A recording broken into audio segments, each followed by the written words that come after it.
Welcome to Azad news. Kotagiri మండల కేంద్రంలో CPI party ఆధ్వర్యంలో శ్రీ నలంద స్కూల్లో ప్రెస్ మీట్ నిర్వహించడం జరిగింది. ప్రెస్ మీట్ ని ఉద్దేశిస్తూ సిపిఐ పార్టీ బాన్స్వాడ నియోజకవర్గ ఇన్ఛార్జ్ దుబాస్ రాములు, కోటగిరి సిపిఐ మండల కార్యదర్శి ఏ విఠల్ గౌడ్ మాట్లాడుతూ కోటగిరి గ్రామంలో ప్రస్తుతం బస్టాండు లేక ప్రజలు, విద్యార్థులు, మహిళలు, చిన్నపిల్లలు ఎంతో ఇబ్బందికి గురవుతున్నప్పటికీ మరి స్థానికంగా ఉన్న ప్రజాప్రతినిధులు ఎందుకు దృష్టి పెట్టలేకపోతున్నారని ప్రశ్నించారు. ఈరోజు కోటగిరి మండల కేంద్రంలో సిపిఐ పార్టీ ఆధ్వర్యంలో ప్రెస్ మీట్ నిర్వహించడం జరిగింది. ప్రెస్ మీట్ యొక్క ఉద్దేశం, మరి గత కొన్ని సంవత్సరాల నుండి కోటగిరి బస్టాండు నిర్మాణం చేపట్టాలని చెప్పేసి సిపిఐ పార్టీల దశల వారీగా ఉద్యమాలు చేసినప్పటికీ ఇప్పటికి కూడా ఇటు ప్రజాప్రతినిధులు, స్థానికంగా ఉన్న ప్రజాప్రతినిధులు కానీ, మరి స్థానికంగా ఉన్న ఎమ్మెల్యే పోచారం సురెడ్డి గారు కానీ దీని మీద స్పందించలేకపోవడం సిగ్గుచేటు. వాస్తవానికి మరి కోటగిరి మండల కేంద్రంలో జూనియర్ కాలేజీ, పార్టీనర్ కాలేజీ, అన్ని కాలేజీలు ఉన్నాయి. మరి బస్టాండ్లో విద్యార్థులు వస్తున్నారు, చిన్నపిల్లలు వస్తున్నారు, మహిళలు వస్తున్నారు. మరి నీడలేకపోవడానికి చాలా సిగ్గుచేటు.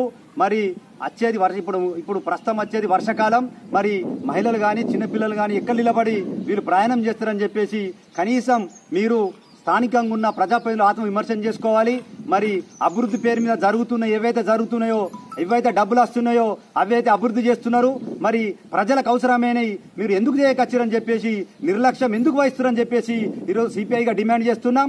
అంటే ప్రజా సమస్యలు మీకు కనబడి ఏదైతే మీకు డబ్బులు ఏవైతే వస్తాయో అవే అభివృద్ధి చేస్తారు తప్ప ఏవైతే డబ్బులు రావో అవి అభివృద్ధి చెయ్యరు. అంటే మీ ప్రజా సమస్యల మీద, ప్రజల సమస్యల మీద మీకు ఏమాత్రం శుద్ధి లేదు.